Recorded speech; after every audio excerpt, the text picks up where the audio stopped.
I just got the idea and then I wanted to do it.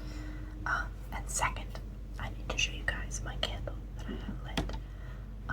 It is a Bath and Body Works Vampire Blood. I believe it's red berries and night blooming jasmine. And it has this beautiful, like, textured lid.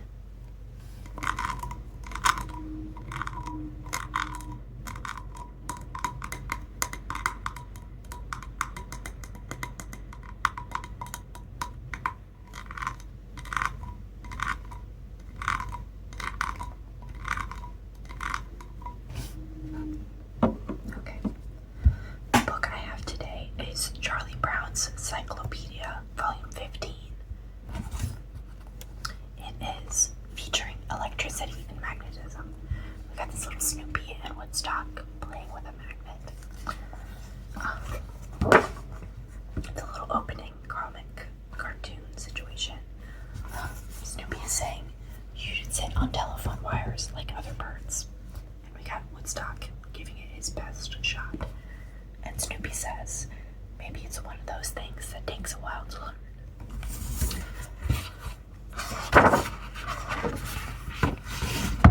The introduction. Welcome to Volume 15 of Charlie Brown's Encyclopedia. Have you ever wondered how a doorbell works, or what a watt is, or why batteries go dead? Charlie Brown and the rest of the Peanuts gang are here to help you find the answers to these questions and many more about electricity and magnetism. Have fun. Electricity and magnetism. What is electricity? Electricity is a kind of energy. In order to understand how this energy is created, you have to know something about atoms. Atoms are the tiny, tiny bits of matter that all things are made of. Atoms are so small that you can't see them even with the most powerful microscope.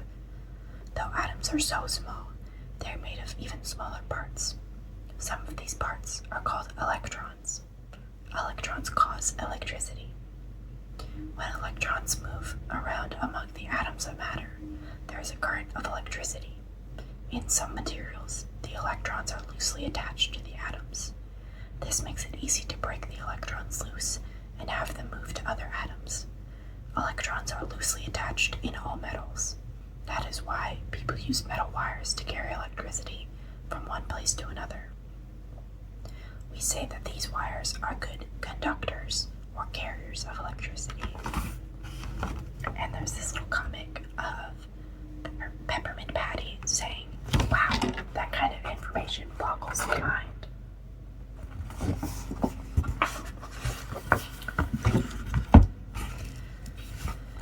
What is a magnet?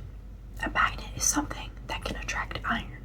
A very simple magnet may be a bar of iron or steel. Sometimes the bar is bent into the form of a horseshoe. A magnet's attraction is strongest at its ends, or poles. Every magnet has a north pole and a south pole. If you hold magnets near each other, the north pole of one will be attracted to the south pole of the other. If you try to bring the north pole of one magnet together with the north pole of another, they will push apart or repel each other. This also happens with two south poles. Opposite poles attract each other. Poles of the same kind repel. What do magnets have to do with electricity? A lot. Magnetism and electricity are close relatives. In fact, electricity can produce magnetism, and magnetism can produce electricity. A magnet has an invisible field or cloud of magnetic force around it. A wire with electricity running through it has the same kind of invisible magnetic field around it. You can show the shape of a magnet's invisible field. Put a magnet under a piece of paper, then sprinkle powdered iron on top of the paper.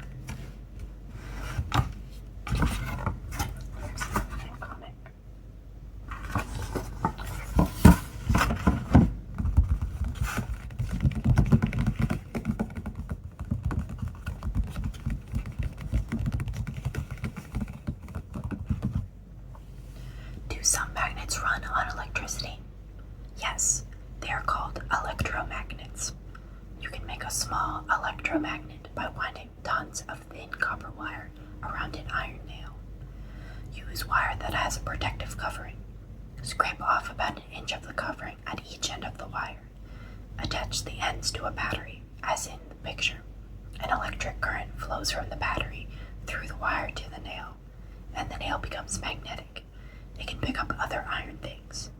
If you disconnect the wire from the battery, the nail loses almost all of its magnetism. And then there's a little sketch right there. And a fun fact, the world's biggest magnet is 196 feet, which is 59 meters across, and weighs 40,000 tons.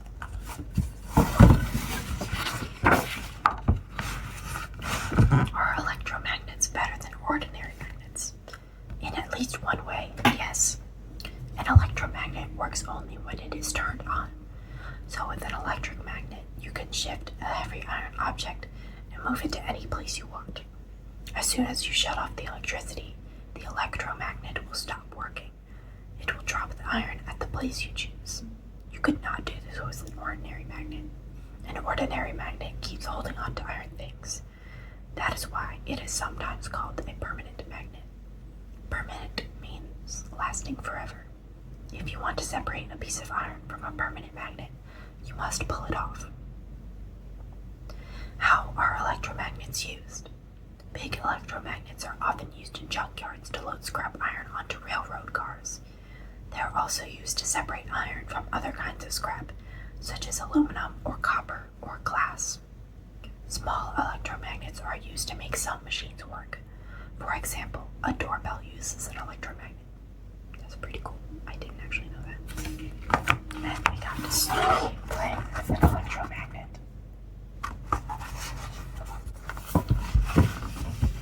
How does a doorbell work? When you push the button outside a door, electricity goes through wires to a small electromagnet in the doorbell. The magnet pulls on a flat steel spring. The spring is attached to a little hammer that hits the bell. But as soon as the spring moves and the hammer hits the bell, the electric flow or current shuts off. This is because the spring's movement pulled apart two pieces of metal that were touching. The current can't flow unless these two pieces of metal touch each other. When the current stops, the spring bounces back to its original position. Now, the two pieces of metal that were apart are touching each other again, so the current flows again, and the electromagnet pulls the spring to make the hammer strike the bell again. As long as you keep your finger on the button, the spring will keep flipping back and forth very fast, and the bell will keep on ringing.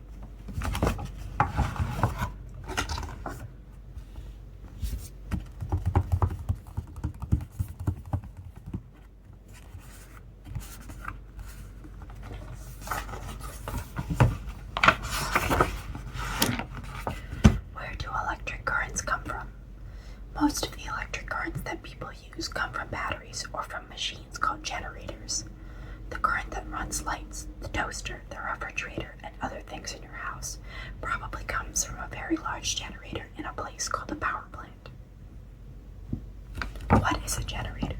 A generator is a machine that makes electric current flow. A generator can be smaller than your big toe, or it can be bigger than your living room. A small generator can power a bicycle's headlight. A large one can give power to a whole city. How does a generator produce an electric current? A generator changes one kind of energy into another. Every generator is run by something that turns or spins. The turning wheel of a bicycle runs the generator that powers its headlight. The spinning wheels or blades of a large engine run the generator that produces electric power for a city. In the generator, the spinning energy is turned into electric energy. Here's how. The people who make generators keep certain scientific facts in mind. The first, around every magnet are invisible lines of force. 2. If you move a coil of copper wire past a magnet, the wire cuts across the lines of force. 3. When the lines of force are cut by the wire, electricity flows through the wire. Inside a generator are magnets, often electromagnets, and a coil of wire. The wire is usually around a rod called an armature. engine that runs the generator moves the armature. As long as the armature keeps moving, the magnet's lines of force are cut. As long as the magnet's lines of force are cut, a current of electricity is produced or generated. What is a battery? A battery is something that generates an electric current by chemical reaction. A chemical reaction may take place when chemicals mix together and change into other chemicals. You've probably seen the battery that is inside a portable radio or a flashlight. It looks something like a small can. This can and everything inside it is called a dry cell. Some batteries are made up of one dry cell. Others use two or more. Inside dry cells are all the chemicals and other things needed to produce electric current. The chemicals in dry cells are in the form of jellies or pastes. They can't be spilled. That's why these cells are called dry cells. There are also cells called wet cells. The chemicals inside these are liquids. Some batteries called storage batteries can be recharged and used over and over again. One kind of storage battery is used to start a car. It is made of 3 or 6 cells in a plastic box. Most batteries come in standard sizes and shapes. Some tiny ones are used to run watches. Some huge ones are used to run submarines. The world's oldest working battery is in a laboratory in England. It has been generating a tiny current of electricity since 1840.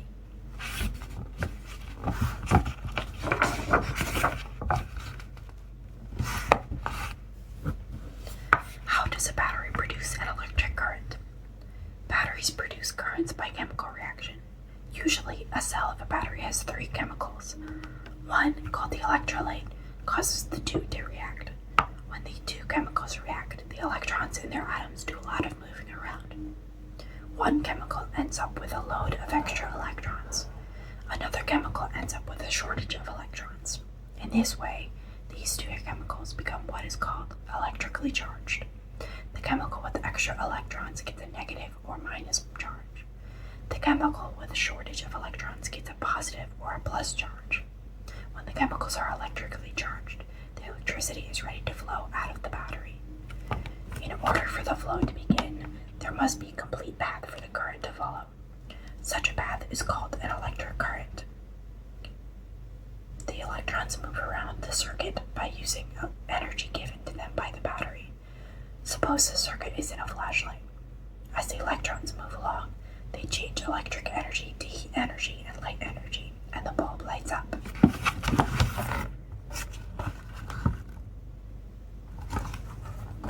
Okay, I had to get water. I get this little Looney Tunes cup.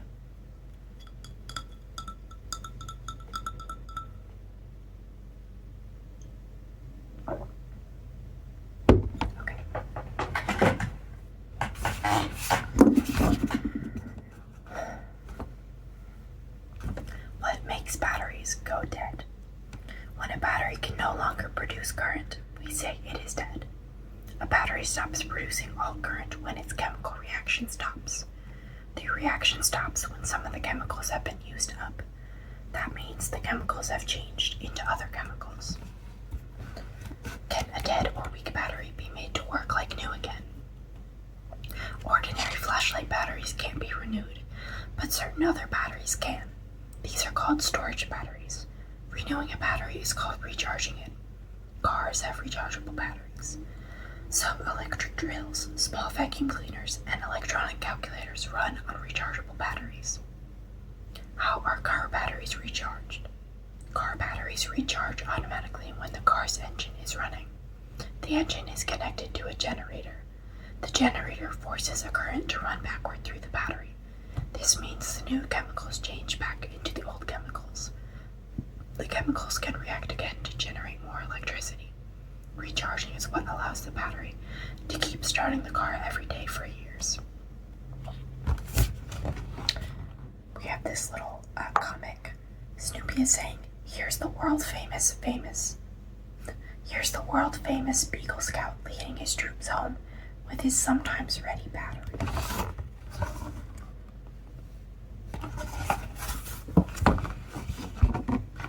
I haven't decided how much of this I'm going to read. There are quite a few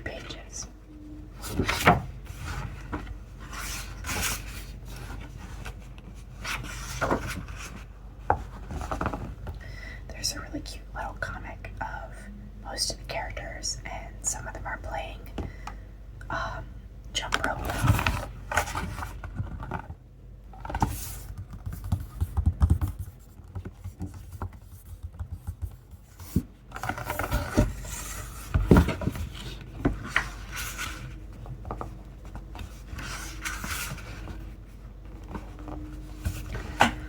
Why are electric wires covered with plastic or rubber?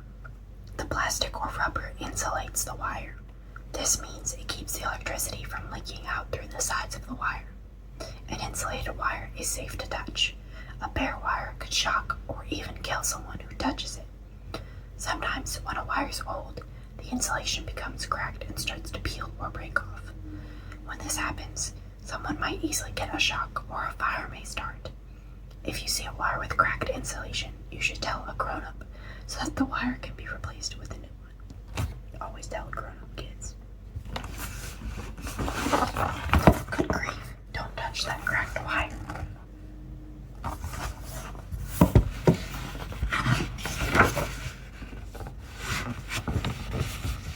What makes a light go on when you flip a switch? When you flip on a switch, you complete an electric circuit. A circuit is like a closed loop. When electrons travel along a circuit, they eventually go back to the place where they started, as if they were going around in a circle. As long as the electrons keep flowing, the bulb stays lit. If you break the circuit by cutting the wire or turning off the switch, the flow of electrons stops. Then the light goes out. What makes a light bulb light up? Inside a light bulb is a thin wire called a filament. When electricity passes through the filament becomes very hot. It becomes so hot that it glows and gives off a bright white light. The glass part of a light bulb keeps air from reaching the filament. It is important to keep air away from the filament because air has oxygen in it. Oxygen is one of the 3 things needed to start a fire. The other 2 are heat and something that can burn. A white hot filament has the heat and is burnable. If any oxygen happened to reach a hot filament, it would burn up in an instant. What makes light bulbs burn out? When a light bulb stops working, we say that it has burned out, but it really didn't burn. What really happened was that the bulb's filament broke. When the filament breaks, electrons can't pass through it. When electrons can't pass through the filament, then the filament can't get white hot and glow. Heat is what makes the filament break. Heat causes tiny cracks to form in the filament. The more you use the bulb, the bigger the cracks become. Finally, one of the cracks will stretch all the way through the filament, and the filament will break apart.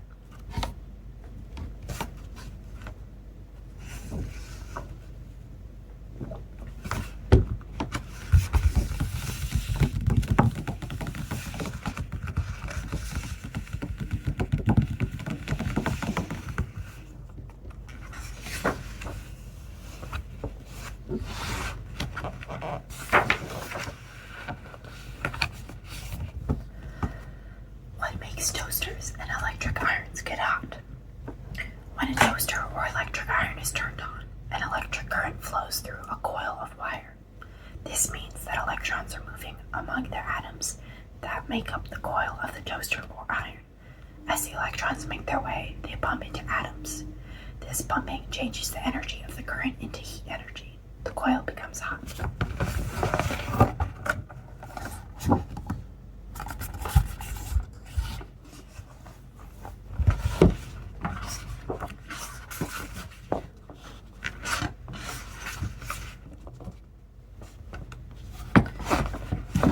Can electricity help people send messages? Yes, if you want to contact someone far away and you want to do it quickly, you must use a telegraph, a telephone, a radio, or maybe a television. All these methods use electrical energy. What is a telegraph? A telegraph is the oldest method of using electricity to send and receive messages. Samuel F.B. Morse invented the telegraph in 1837. For the first time, people could contact each other instantly between any 2 places that could be connected by wires.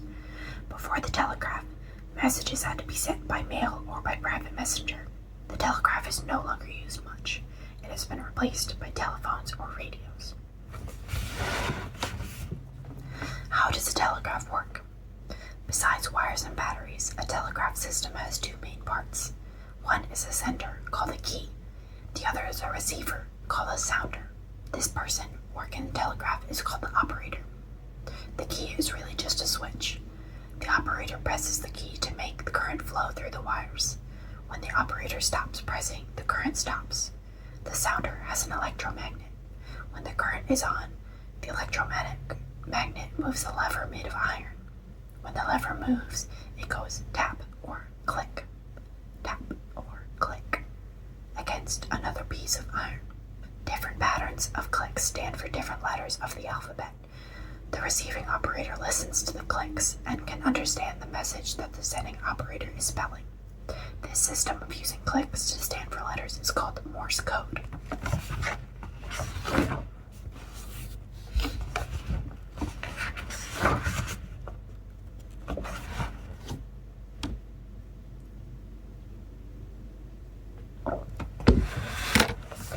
How does a telephone work? Every time you talk, you start sound waves moving through the air. When you talk over the telephone to a friend, the sound waves from your voice enter the part of the phone called the mouthpiece. The sound waves flow against a paper-thin piece of metal called a diaphragm. They make it vibrate, move back and forth very quickly. As the diaphragm vibrates, it jiggles tiny bits of carbon in a small box attached to it. The carbon bits bunch together or spread apart in time with the vibrations of your voice. An electric current flows over the telephone wires between your house and your friend's house. The action of the carbon bits changes the strength of the electric current that goes over the wires. The current is strong when the carbon bits bunch together. It is weak when they spread apart. As a result, the spurts of current follow the same pattern as the sound waves from your voice. When the spurts of current reach your friend's house, they must be changed back into the sound of your voice. In your friend's phone, and in yours too, is a small electromagnet. When the spurts of current reach the electromagnet, another thin metal diaphragm begins to vibrate. This diaphragm is in the part of the phone called the earpiece. The vibrations set sound waves in motion. The sound waves reach your friend's ears, and your friend hears you say, "Hello." There are 400 million telephones in the world. I'm sure this statistic has gone up more than that. More than a third of them are in the United States. The average American makes about 1,000 telephone calls each year. Alexander Graham Bell invented the telephone while trying to invent a hearing aid for deaf people.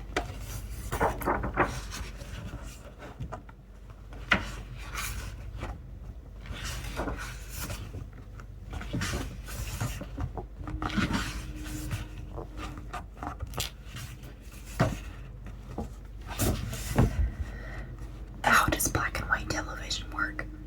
The screen that you look at is the front end of something called a picture tube. The screen is coated on the inside with a chemical that glows when it is hit by electrons. The electrons come from a part of the TV called an electron gun. It is in the back of the picture tube. If you look closely at the screen, you can see lots of thin lines running across it. The electron gun fires a row of electrons along each line. Some places on the line are hit by a lot of electrons, and they light up brightly. Other places are hit by fewer electrons. These places appear light gray, dark gray, or black. The darkness depends on how many electrons hit them. When you look at all the light and dark spots together, your eyes see a picture. It's like a black and white photograph in a newspaper. If you look closely at a newspaper photograph, you can see that it is made up of lots of tiny dots. A picture. How does a picture get to your television set? A picture gets to your TV in much the same way that sound reaches your radio. Radio waves carry the picture from transmitting station through the air to your TV set. I'm sure TVs are a little bit different nowadays, but it's still interesting.